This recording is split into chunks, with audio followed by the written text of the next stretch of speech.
Let's see how to solve Ax is equal to 0 and Ax is equal to b kind of a matrix. So the next point is solving of these matrices. So the echelon form U and row reduced form R are to be learned for this. Let's take an example of 3 by 4 matrix. Let's say A is equal to this one, having the 3 rows and 4 columns. And here we need to convert this one to U. I think you know what is the echelon form.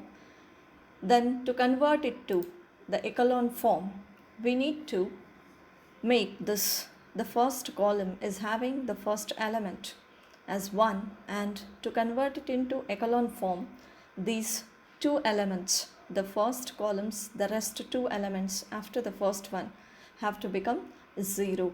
And similarly, the second element is the pivot of the second column and this has to become 0. Similarly, the thing continues. I hope you have the knowledge of pivot and how to convert it into the echelon form. So when we go for converting it into echelon form, so in conversion we need to have the row operations, and the row operations are to be performed this way. The A is equal to, the A is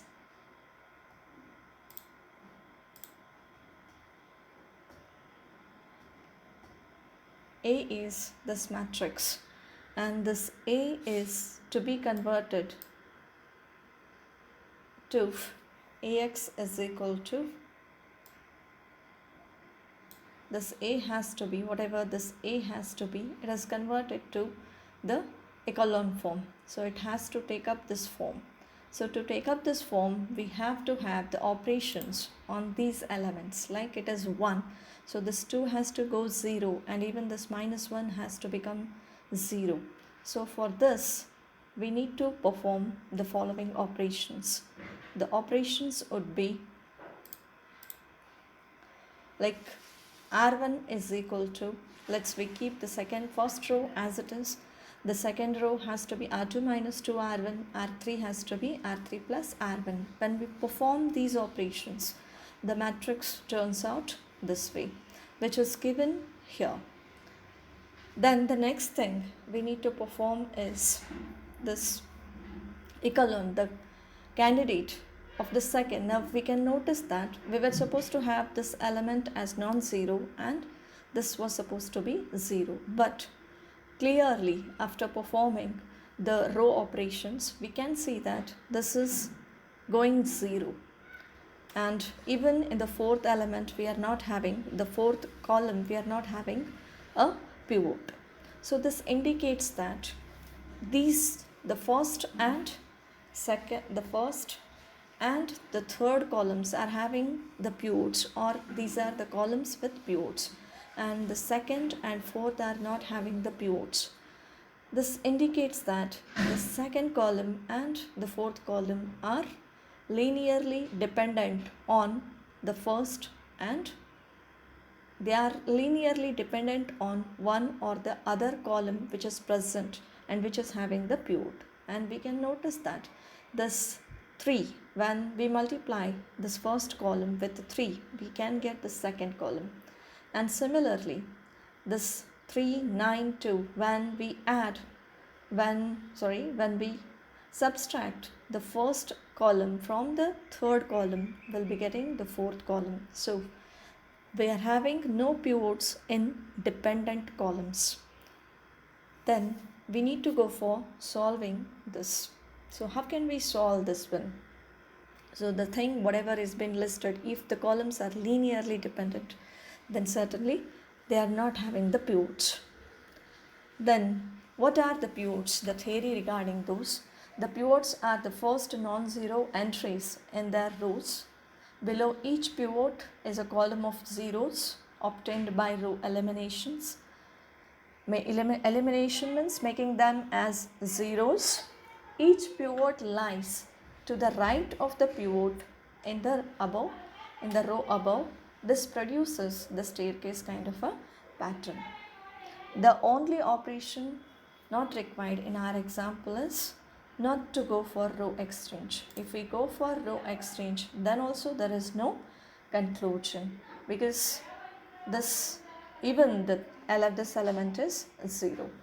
So we'll write this A as this way, and this is nothing but the triangular kind of a matrix, and this triangular kind of a matrix is U, and this it is referred as U, and we can take up this one for solving.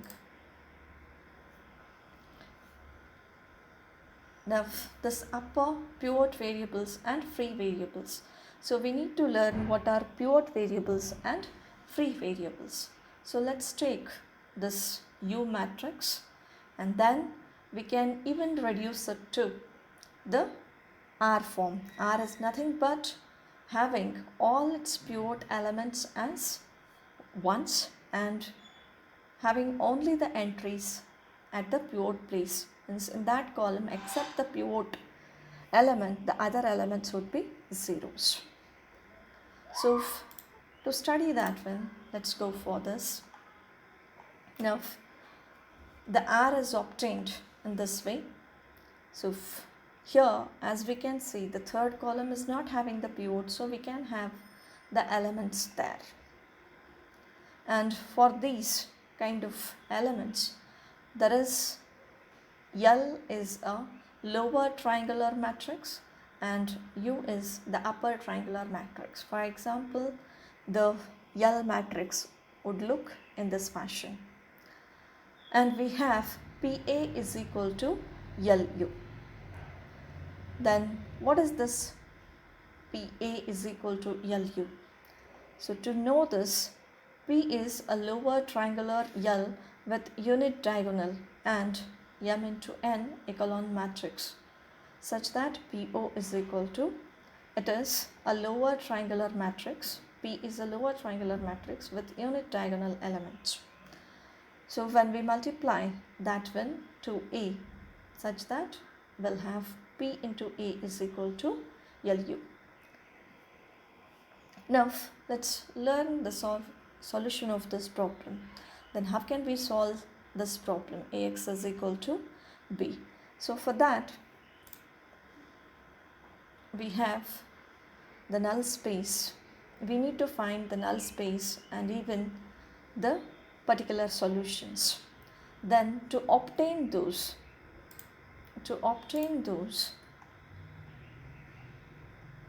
let's see the R form, the R reduced matrix. This reduced matrix is obtained from U by doing two operations. That is, we have 2 3s in the second row and this first row is as it is, and we should have the pivot element as 1, so we have to divide the second row by 1, so these elements become 1, and we are performing this pivot element has to go 1, that has happened, but we should have only the pivot entry in this column. So to make that one possible, we have to reduce this 3 to 0, and to do so we have to perform R1 reduced to R1 row is been reobtained by R1 minus 3 R2, so that we'll get this kind of a matrix. Then when we write this R, so Rx is equal to 0. So we learn the pivot variables and free variables by considering Rx is equal to 0. Then Rx is equal to 0 is represented this way. R is our reduced matrix and X, we should have here number of elements in the row are 4. So we have to do the multiplication with those many unknowns. So let the unknowns be U, V, W and Y. Even they could be x1, x2, x3 and x4 also, which equals to 0, 0, 0, because when we multiply this, the result has to be, so we are getting 3 equations and we are supposed to solve these 3 equations only. When here but we know that only 2 pivots are present. The first element A11 and this one A23. So only 2 pivots are present. So 2 columns are with the pivot variables. So the rest means this first one, the first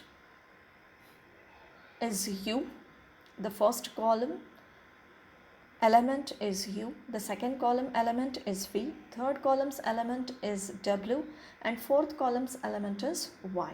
So we can come for the conclusion that this u is a pivot variable.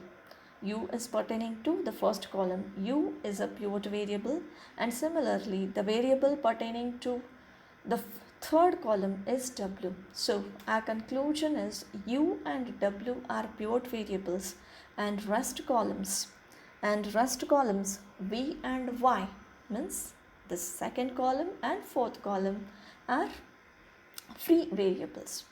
Now we have to solve it. Rx is equal to 0. We know that. Let's write the equation corresponding to these matrices. The equation corresponding to this matrix would be u plus 3v, this would be 0, minus y is equal to 0, which gives u is equal to minus 3v plus y. And from the second row we can write up the equation as 1, of course third one, w, 1 into y, so is equal to 0. So we conclude that we have to write these equations in the form of pivot variables. We have to express it for pivot variables. U is equal to minus 3v plus y, because u is a pivot variable, and w is also a pivot variable, so w is equal to minus y. So the rest ones, the v and y, are free variables, so we are not supposed to write the equations for them. So we can take any value for v and y. Now the solution of these. How can we solve these equations? Because until and unless we take the values for v and y, we are unable to solve this one. Means we can take up free variables, means we can take any values for them. We can take any value from minus infinity to plus infinity to u and v values. So how the solutions are being done? So to calculate u and v, the things go in this way. The complete solution, as we know that the complete solution is a combination of two special solutions. The null space, so we can see those two solutions, which all are there later. Now null space is to be obtained. Null space means, as you are already familiar with the null space means Ax is equal to 0. So whatever are the values of x1, x2 corresponding to how many number of elements are there in our A, how many number of columns are there in our A. So we'll be having those many number of equations, we will be having those many number of unknowns, and the solutions which yield Ax is equal to 0 means, so the values of x which make that equation possible, Ax is equal to 0. So as we have learnt in the null space, I don't think we should go ahead with those. Let's go for the next one. The complete solution is a combination of two special solutions. The null space contains all the solutions, all the values of those x, which makes that Ax is equal to 0 possible. So for that, now let's write x, because our value is x, even though it is written in terms of u and v. Now we know that this x is equal to, first is u, v, w and y, but our u is minus 3v plus y and our w is minus y. Now the thing is, in that matrix, in that column matrix, we have to consider u from this equation and w from this equation, and free variables are to be written as it is. Now as we can see, the x is equal to, in place of u we'll write this value, in place of v as it is a free variable, and in place of w we substitute minus y and y at its place. Then we have to write it in the form of free variables. We have v and y as free variables, and these free variables are written like, how to write, let's see. So v is multiplied with minus 3. So let's write minus 3 here. And this y is multiplied with 1. So with y, we'll write 1. Now here only v is there. Means we'll write 1 here at the vth column place. And y is 0. Similarly, there is a minus y. So v is not there. So let's write 0 here. And y is, of course, minus sign is there, minus 1. And y is, of course, here v is not there, means 0 and 1. So here we have two special solutions like minus 3, 1, 0, 0. This indicates that when the values of u, v, w and y are taken as minus 3, 1, 0, 0, then ax is equal to 0, or that equation would be satisfied.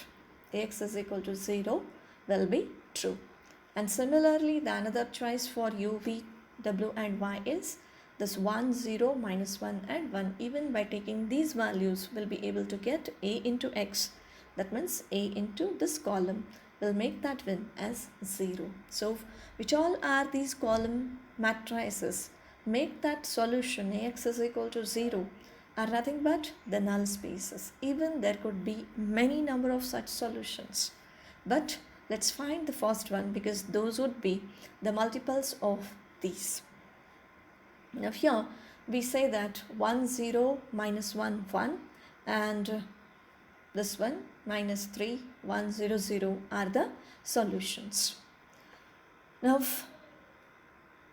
the best way, like what is the formula, what is the criteria to find these special solutions? So let's learn this. They are in this way. After reaching Rx is equal to 0, let's learn it here to be a bit more clear.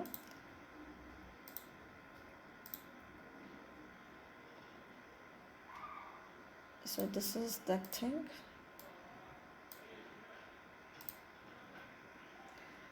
After reaching Rx is equal to 0, identify the pivot variables and free variables. So that's we have done. We know two pivot variables, two free variables. Give one free variable the value 1. I mean, for free variables which all are there in our problem. Now here the free variables are v and y. We have to set the other one. So for the one free variable we have to take one value, and for the other one we have to take it as 0. Means if there are many, we can take the few as ones and the rest half as zeros. And Rx is equal to 0 for the pivot variables. This x is a special solution. So whatever we have done in that problem, so we have now even in those we can see that in this solutions we can see that here 0 is the value of v and 1 is the value of that variable, and in another case this is 1 and 0 that has been replicated, that has been reflected over there. So even free variables produces its own special solutions. By step 2, the combinations of special solutions from the null space, all solutions to x is equal to 0. Now for this problem, these are the solutions.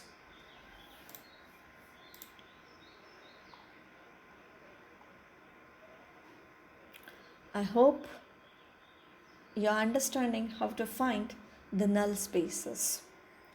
Then the next would be there solving ax is equal to b, that is ux is equal to c and rx is equal to d. So we can discuss that one in the next video. Thank you.